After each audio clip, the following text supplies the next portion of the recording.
Bagaimana memaknai pantun politik yang disampaikan Sekjen PDIP Hasto Kristianto?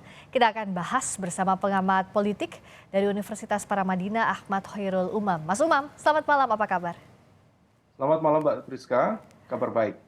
Kalau pantunnya Sekjen PDIP, Mas Hasto yang sebut Jokowi Ganjar sudah sehati ini maksudnya apa? Dan baca pres lain akan iri. Kalau Mas Umam baca mengarah ke siapa nih? Ya, kalau klarifikasi dari teman-teman di PDIP itu sifatnya adalah sekedar untuk menghangatkan suasana.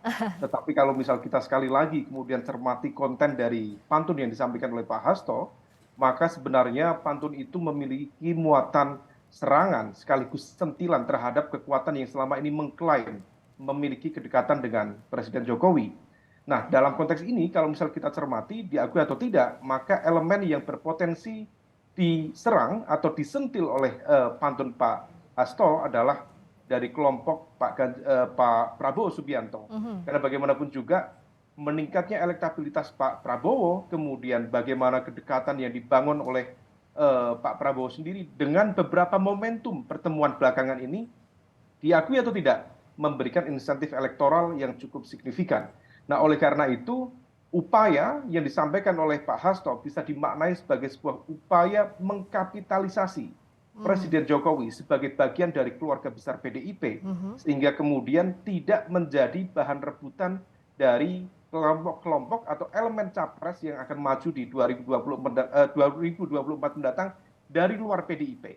Nah, oleh karena itu, PDIP mencoba untuk mengandangi ini, mengkapitalisasi ini Ya. sekaligus untuk mengkanalisasi supaya kemudian leverage atau insentif elektoral yang menjadi bagian dari basis pemilih loyal Pak Jokowi tetap bisa berada di kandang banteng, bukan di kelompok yang lain. Mas Umam melihat ini efektif atau tidak langkahnya? Karena kan berturutan. Kemarin Mas Ganjar juga ketemu dengan relawan Jokowi, mengatakan bahwa dua komponen utama parpol dan relawan bersatu memenangkan Pilpres. Saat ini pantun Mas Hasto juga arahnya ke sana, meskipun dikatakan oleh PDIP hanya menghangatkan suasana. Tapi efektif atau tidak ya untuk istilahnya Mas Umam tadi mengandangkan begitu elektoralnya Jokowi ya ke kadernya, ke PDIP, ke Ganjar.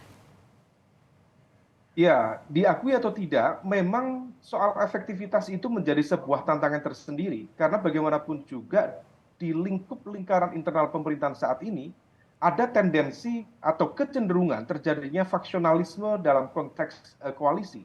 Memang satu entitas yang kemudian direpresentasikan oleh PDIP dengan mencapreskan Pak Ganjar Pranowo bisa menjadi satu alternatif yang kemudian didukung oleh Pak Jokowi. Tetapi diakui atau tidak, ada elemen-elemen yang lain yang justru juga menyampaikan aspirasi untuk mengajukan alternatif lain. Dalam konteks ini adalah Pak Prabowo Subianto. Oleh karena itu, diakui memang ada semacam kecenderungan faksionalisme dan yang menjadi hal yang kemudian perlu kita cermati, ada juga yang kemudian berspekulasi dari langkah strategi termasuk juga pola komunikasi yang disampaikan oleh Pak Presiden Jokowi, di mana beliau misalnya meminta jaringan relawannya untuk tidak gerusa-gerusu dan tidak menentukan pilihannya saat ini. Ya, Padahal bagaimanapun juga Pak Jokowi ikut mendeklarasikan Pak Ganjar Pranowo dalam ya. forum di PDIP. Kemudian kita tahu rangkaian bagaimana putra-putra beliau, Mas Kaisang, Mas Gibran, Ya. secara diakui atau tidak, itu adalah sebuah ekspresi dukungan secara tidak langsung kepada Hmm. seorang figur Pak Prabowo Subianto. Ya. Dan sekali lagi, hal itu direspon begitu cepat oleh PDIP dengan memanggil Mas Gibran dan Ya. kemudian memang betul tidak ada tidak ada punishment, tetapi pemanggilan itu sendiri adalah sebuah peringatan bagaimana kemudian semua garis komando di dalam garis kepartean di PDIP harus tunduk pada konstitusi partai dan tunduk pada komando partai. Nah, oleh karena itu memang masih ada kemungkinan terjadinya pembelahan di dalam konteks Hmm. dukungan. Bisa saja Ya. kemudian secara fatsun politik Pak Jokowi tetap berada di PDIP menunjukkan sikap kepatuhannya kepada Mau PDIP, tidak mau begitu ya? tetapi bukan berarti kemudian elemen-elemen di sekitar Pak Jokowi yang direpresentasikan oleh partai-partai seperti Golkar, PKB, termasuk juga Gerindra plus PAN sendiri yang sudah bertemu. Ya. Sebelumnya Pak Ganjar menyampaikan akan ada dukungan dari partai politik, Betul. ternyata juga masih dalam konteks pola komunikasi Mhm. diambangkan di sana. Nah, Nah, disinilah yang kemudian perlu dicermati lebih lanjut. ya. Sepertinya masih dalam ruang yang penuh tidak kepastian. Nah, dan bisakah dikatakan Mas Umam bahwa PDIP tidak sama dengan Jokowi? Iya, PDIP memang Jokowi memang identik dengan PDIP. Karena bagaimanapun juga beliau mendapatkan political endorsement terkuat adalah dari PDIP. Tetapi kemudian ada satu kecenderungan di mana kemudian dalam proses komunikasi politik di dalam internal partai-partai di pemerintahan ada gap komunikasi di sana. Di mana kalau misal kita cermati sejumlah informasi spekulatif, Mbak Friska, menyatakan bahwa ada rasa di kalangan partai-partai di pemerintahan bahwa seolah ada kekuatan yang mendominasi, ada kekuatan yang memonopoli dalam konteks pembagian kekuasaan. Dan itu Hmm. disampaikan oleh partai-partai tersebut dan kemudian menjadi bahan materi evaluasi di dalam konteks koalisi saat ini. Oleh karena itu kita bisa cermati koalisi pemerintahan saat ini mengalami polarisasi di dalam konteks dukungan capres. Dan ini adalah sebuah tantangan tersendiri dan menghadirkan sebuah koalisi besar yang mereplikasi pihak-pihak yang selama ini mendukung Pak Jokowi tampaknya menjadi sebuah tantangan yang cukup berat ke depan.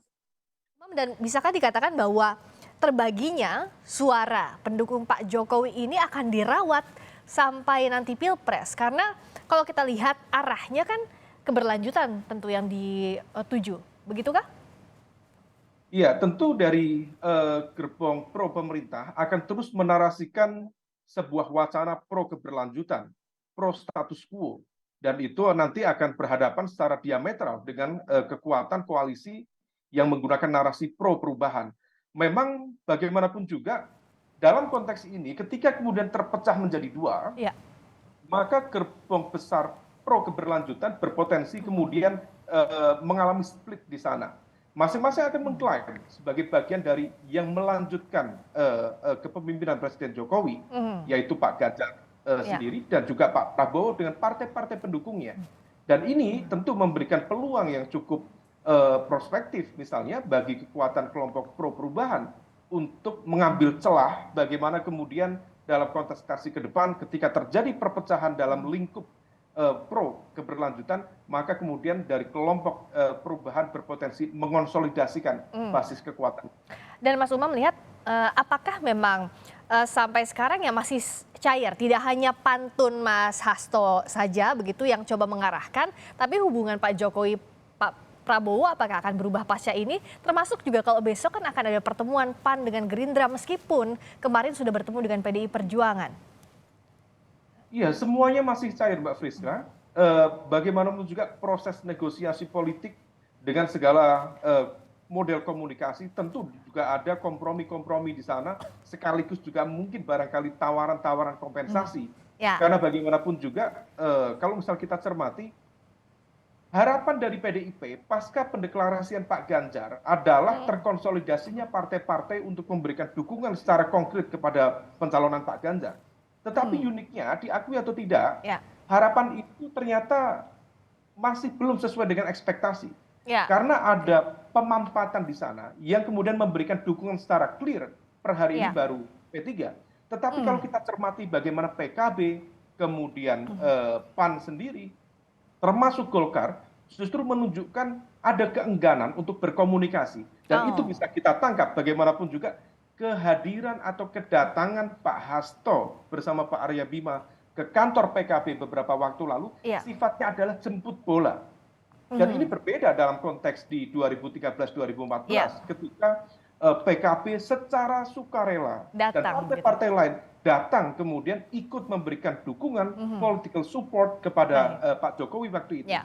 Situasi inilah yang Ya. kemudian membuat konfigurasi pencapresan masih sangat cair, Ya. masih kemudian masih tidak pasti. Ya. Dan bagaimanapun juga hal ini akan menciptakan dinamika elektoral yang tampaknya juga masih sangat labil di sana. Masih panjang perjalanan konfigurasi baca pres, kita nantikan termasuk bagaimana pula pergerakan masing-masing partai politik. Terima kasih Ahmad Hoirul Umam, pengamat politik dari Universitas Paramadina, telah bergabung di Sapa Indonesia Malam.